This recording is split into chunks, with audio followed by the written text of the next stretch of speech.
کر لو. جب بھی آپ روز زیارت مولا حسین یا عاشورہ پڑھتے یا وارثہ پڑھتے تو آپ جب پڑھتے ہیں نا تو آپ یہ دعا کرو، نیت کرو کہ آج جس کی بھی پوری دنیا میں پہلی رات ہے، فرسٹ نائٹ ان دا گریو ہے، یہ ایصال ثواب، اس پوری مجلس سے ایصال ثواب، کہ آپ یہ دعا کرو، یہ نیت کرو کہ میں یہ زیارت جتنے مرحومین کے لیے آج فرسٹ نائٹ ان دا گریو ہے، پہلی رات ہے، میں اس کی نیابت میں یہ زیارت پڑھ رہا ہوں. اس کے بعد آپ بولو السلام علیکم یا ابا عبداللہ. آپ اندازہ نہیں لگا سکتے، اندازہ نہیں لگا. اللہ ہماری آنکھوں کے سامنے پردہ پڑا ہوا ہے، ہم سوچ نہیں سکتے کہ جب تم زیارت امام حسین پڑھتے ہیں تو ایک ہیوی شاورز رحمت نازل ہوتی، اور رحمت نازل ہوتی مردہ خوش ہو جاتا. اس لیے کہ آپ سب جانتے کہ زیارت امام حسین کا ثواب کیا ہے. خاص طور پہ آج کی رات شب جمعہ، ابھی لندن میں شب جمعہ، تو شب جمعہ کی زیارت اتنی امپورٹنٹ ہے، اتنی امپورٹنٹ. مفاتیح الجناح میں شیخ عباس قمی ساتویں امام موسی کاظم علیہ السلام، اللہم صلی اللہ علیہ وسلم، ان کے چیپٹر میں جا کے دیکھیے کہ زیارت امام حسین کا ثواب کیا ہے. ایک شخص نے اور اس نے زمانے کے امام سے تصدیق کیا، امام نے کہا کہ ہاں یہ سچ ہے. وہ شخص کہتا ہے کہ میں نے خواب میں دیکھا کہ میں کربلا معلیٰ میں ہوں. شیخ عباس قمی اس کو لکھ رہے ہیں. عبداللہ بغدادی کا واقعہ ہے، ساتویں امام کے چیپٹر میں مفاتیح میں موجود ہے. آپ وہ شخص خواب میں دیکھتا ہے کہ جیسے آسمان پہ دو عماریاں ہیں، اور یہ بتایا جا رہا منادی کہ ایک عماری میں ہماری ماں بی بی خدیجۃ الکبریٰ ہے، لاکھوں سلام بی بی کو، اور دوسری عماری میں میری مظلوم شہزادی کونین مادر حسنین، ہمارا لاکھوں سلام میری بی بی کے اوپر قدم بوسی. اور بی بی خدیجۃ الکبریٰ کی عماری سے ایک چھوٹے چھوٹے پرچے، لیفلیٹ جس کو آپ بولیں گے، وہ زمین پہ پھینکے جا رہے ہیں، اور اس میں لکھا ہوا ہے، جب اس نے اٹھایا تو اس میں لکھا ہوا تھا کہ جو بھی زیارت امام حسین پڑھے گا روز شب جمعہ، اللہ اس کے سارے گناہ معاف کر دے گا. آپ کے بھی معاف کرے گا، آپ نے جس کے لیے پڑھی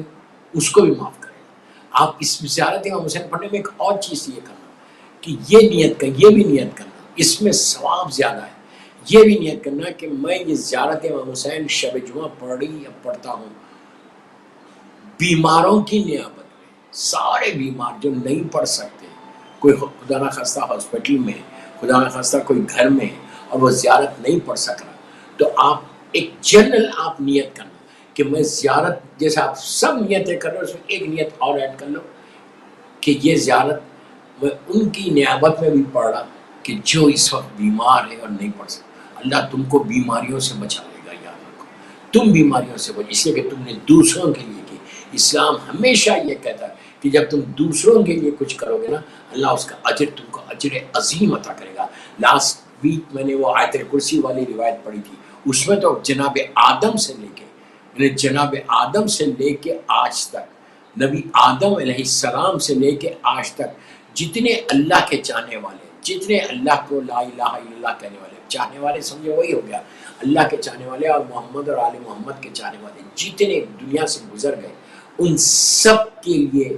میں یہ زیارت پڑھا یا یہ آیت الکرسی پڑھا. آپ سوچو کتنا ثواب اللہ بتا رہا کہ تم لاکھوں لوگوں کے لیے تم ایصال ثواب ایک زیارت میں یا ایک آیت الکرسی میں یا ایک فاتحہ میں یا ایک کوئی نیک عمل میں کر کے آپ سب کو بخش دو. اس کا فائدہ یہ فائدہ میں آپ کو بتاؤں تو پھر آپ سمجھیں گے کہ جب آپ پڑھیں گے دوسروں کے لیے اور ان کو وہاں پہ ثواب ملے گا. جو آپ ایصال ثواب میں آپ ایک جملہ بول رہے ہیں، مثال کے طور پہ آپ نے ایک صلوات پڑھی، بسم اللہ الرحمن الرحیم اللہم صلی علی محمد و آل محمد و عجل فرجہ. کتنی دیر ہوئی؟ اب آپ بیٹھ کے مجھے سن رہے، آپ بیٹھے بیٹھے پڑھیں، پڑھ کے بولیں کہ اس کا ثواب نبی آدم کے زمانے سے لے کے جتنے اللہ کے ماننے والے اور محمد اور آل محمد کے ماننے والے آج تک ہیں، اللہ وہ مر گئے ان سب کو اس صلوات کا ثواب پہنچے. اس لیے کہ جب تک وہ زندہ تھے، جتنے اللہ کے رسول کی امت کے لوگ ہیں، جب تک وہ زندہ تھے 1400 سال سے زندہ تھے، تو وہ لوگ صلوات پڑھتے تھے. ہمارے آبا و اجداد، ہمارے گرینڈ پیرنٹس صلوات پڑھتے تھے. وہ کہتے تھے اللہم صلی علی محمد و آل محمد وعجل فرجہم. تو آپ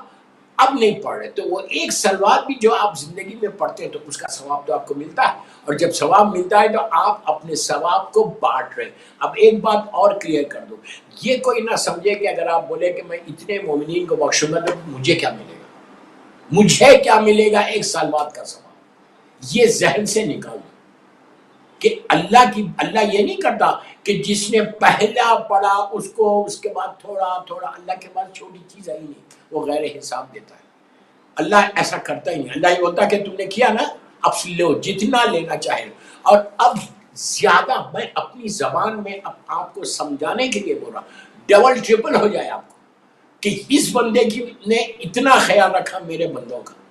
اللہ کو اتنا پسند ہے، اتنا پسند ہے کہ جب تم دوسروں کے، اس لیے آپ دیکھو کہ کہا جاتا ہے کہ دعا کرو اما یجیب المضطر، کون ہے مضطر کی آواز کو سننے والا، آپ دوسروں کے لیے پڑھو۔ اور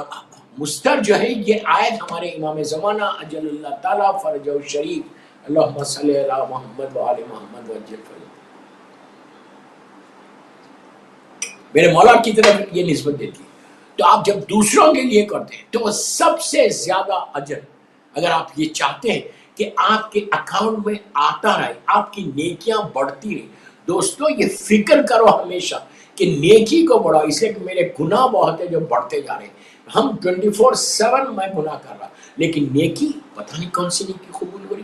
گناہ تو آپ کر رہے ہیں لیکن نیکیاں کتنی ہے میرے اکاؤنٹ میں مجھے نہیں معلوم۔ ہم بینک کے اپنے دنیا میں بینک کا رہتا ہم ٹیلی فون پہ ایک لمحے میں چیک کر لیتے کہ میرے اکاؤنٹ میں کتنا ہے، لیکن وہاں پہ کیسا چیک کریں گے؟ میں اب تک جو ہماری زندگی گزری 40-50 سال کی، وہ 50 سال کی زندگی میں میں نے کیا کیا، میرے پاس کہاں ہے، کتنا ہے؟ I don't have